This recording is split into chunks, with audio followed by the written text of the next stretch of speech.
नमो नमः सर्वेभ्यः।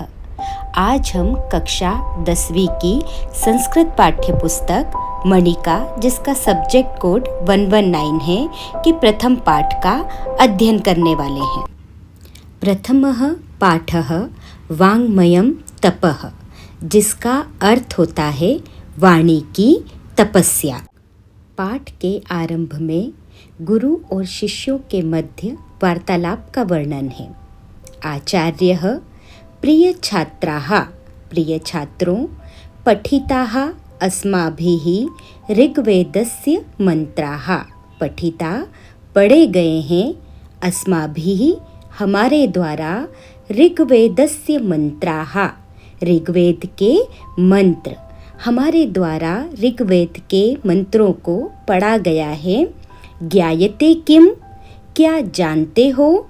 ऋग्वेदः तु, ऋग्वेद तो विश्व साहित्ये, विश्व के साहित्य में आदिमः आलेखः, सबसे पुराना, सबसे पहला लिखा हुआ ग्रंथ है। सार्वकालिकाः, सार्वभौमिकाः च अस्य उपदेशाः, अस्य उपदेशाः, और इसके उपदेश सार्वकालिक अर्थात सभी समय पर प्रासंगिक हैं और सार्वभौमिक हैं, अर्थात इन मंत्रों का महत्व किसी भी सीमा में बंधा हुआ नहीं है। ये हर जगह और हर परिस्थिति में अपना महत्व रखते हैं। छात्राः, आम, हाँ, तथैव कथितम, वैसा ही कहा गया है। संगच्छध्वम संवदध्वम, हम सभी एक साथ चलें और एक जैसा बोलें। आचार्यः, गुरु कहते हैं, साधु, ठीक है। जानन्ति किम, क्या जानते हो? भवन्तः, आप सभी, वाचः महत्वम, वाणी का महत्व, क्या आप सभी वाणी का महत्व जानते हो? सुमेधा, अहम वदानी, यहाँ लोट लकार का प्रयोग किया गया है वदानी धातु में। अहम वदानी, यहाँ सुमेधा आज्ञा ले रही है कि क्या मैं बोलूं?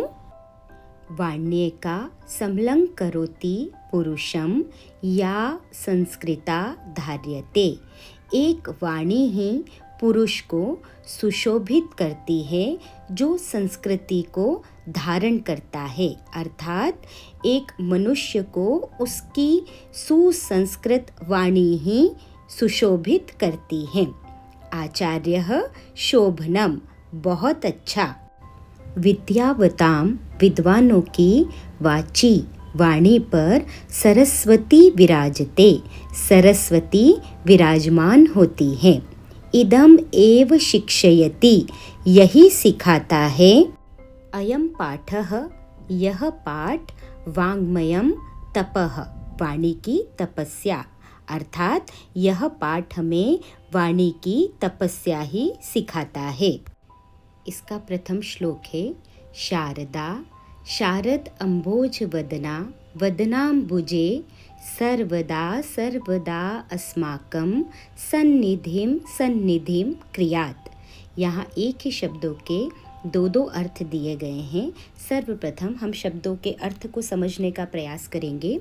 शारदा, माता सरस्वती, शारद, शरद ऋतु में, अम्भोज, कमल, वदना यानी मुख वाली, वदनाम्बुजे, वदन अर्थात मुख, अम्बुजे यानी कमल, सर्वदा सब कुछ देने वाली, सर्वदा हमेशा, अस्माकम हमारे, सन्निधिम अच्छी निधि के रूप में, सन्निधिम निवास, क्रियात करे।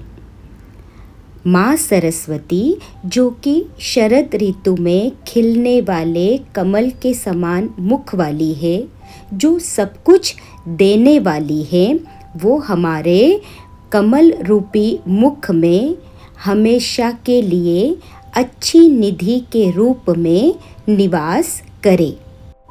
दूसरा श्लोक, अपूर्वः को अपि कोशो अयम विद्यते तव भारती व्ययतः वृद्धिम आयाति क्षयम आयाति संचयात। पहले हम शब्दों के अर्थ समझने का प्रयास करेंगे। अपूर्वः अनोखा, को अपि कोई, कोशः खजाना, अयम यह, विद्यते है, तव तुम्हारा, भारती सरस्वती, व्ययतः खर्च करने से, वृद्धिम आयाति बढ़ जाता है, क्षयम आयाति कम हो जाता है, संचयात एकत्रित करने से। इस श्लोक में सरस्वती, भारती अर्थात सरस्वती को संबोधित करके कहा गया है कि हे माँ सरस्वती, तुम्हारा जो ज्ञान का खजाना है वो बहुत अपूर्व है, बहुत अनोखा है। क्यों? क्योंकि विद्या का यह खजाना खर्च करने से नित प्रतिदिन बढ़ता रहता है और एकत्रित करने से कम होता जाता है।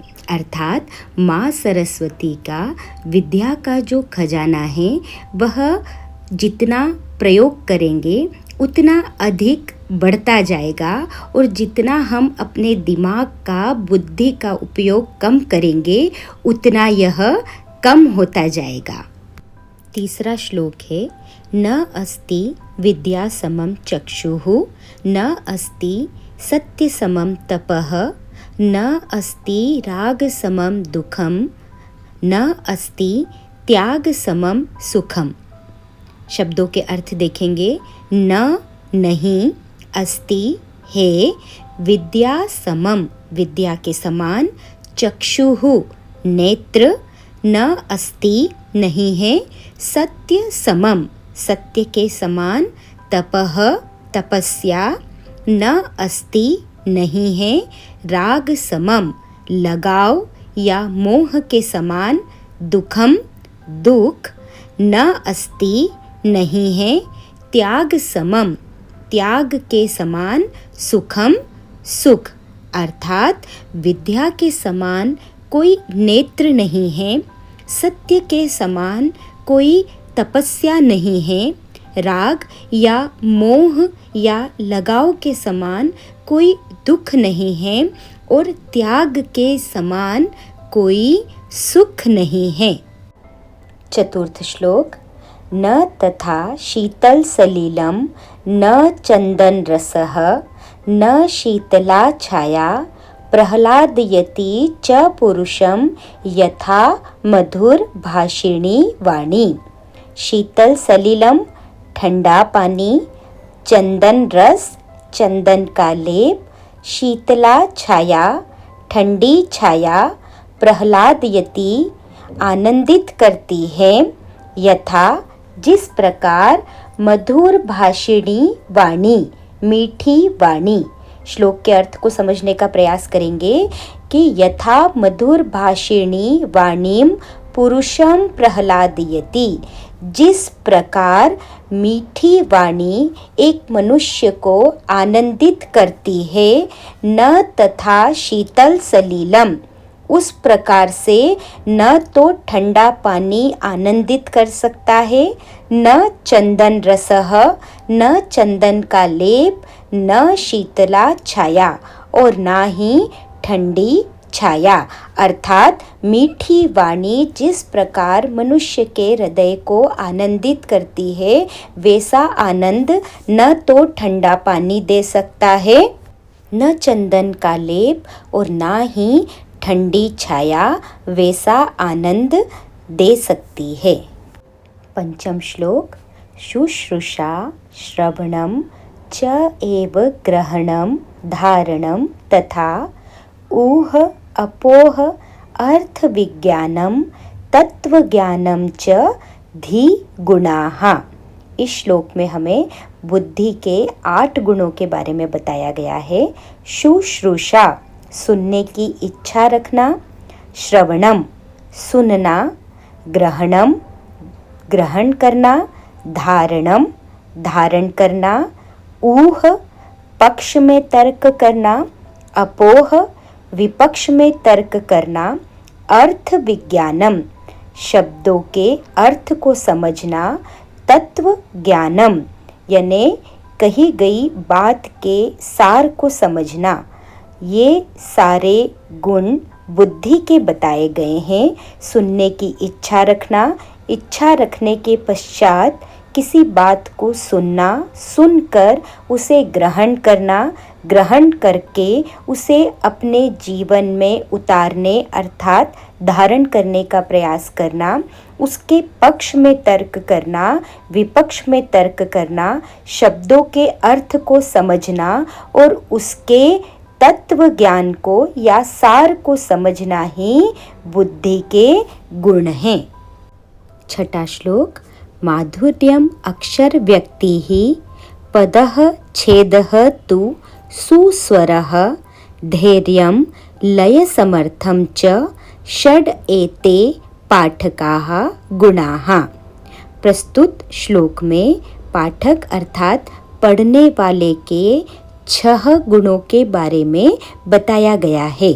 माधुर्यम मीठी वाणी में, अक्षर व्यक्ति ही अक्षर अर्थात वर्ण, अक्षर व्यक्ति ही वर्णों को अलग करके, पदः छेदः तु अर्थात शब्दों को अलग करके, सुस्वर यानी सही स्वर में उच्चरित करके, धैर्यम धैर्य के साथ, लय समर्थम वर्णों को उनके उच्चारण स्थान के अनुसार आरोह और अवरोह का ध्यान रखते हुए उच्चरित करना।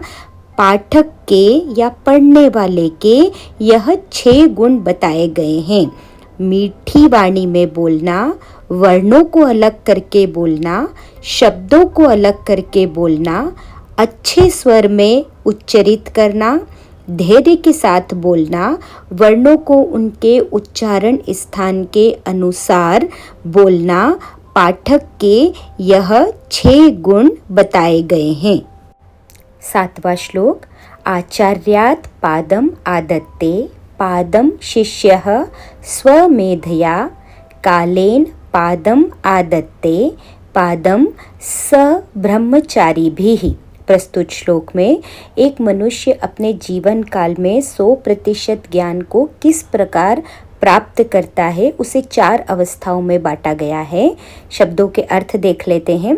आचार्यात गुरु से, पादम 1/4, आदत्ते ग्रहण करते हैं, पादम 1/4, शिष्यः शिष्य छात्र, स्वमेधया स्व यानी अपनी, मेधया यानी बुद्धि से, कालेन समय से, पादम 1/4 आदत्ते ग्रहण करता है, पादम 1/4 स ब्रह्मचारिभिः अपने दोस्तों से अर्थात एक शिष्य अपने जीवन में 1/4 या 25% ज्ञान अपने गुरु से प्राप्त करता है, 25% या 1/4 ज्ञान शिष्य स्वयं अपनी बुद्धि से प्राप्त करता है, 1/4 या 25% ज्ञान शिष्य समय से प्राप्त करता है और 1/4 या 25% ज्ञान वह अपने मित्रों और अपने साथ रहने वाले लोगों से प्राप्त करता है। 8वां और अंतिम श्लोक है। अनुद्वेगकरं वाक्यं सत्यं प्रियहितं च यत् स्वाध्याय अभ्यसनं च एव वाङ्मयं तपः उच्यते। प्रस्तुत श्लोक में वाणी की तपस्या किसे कहा जाता है उसके बारे में बताया गया है। शब्दों के अर्थ समझेंगे।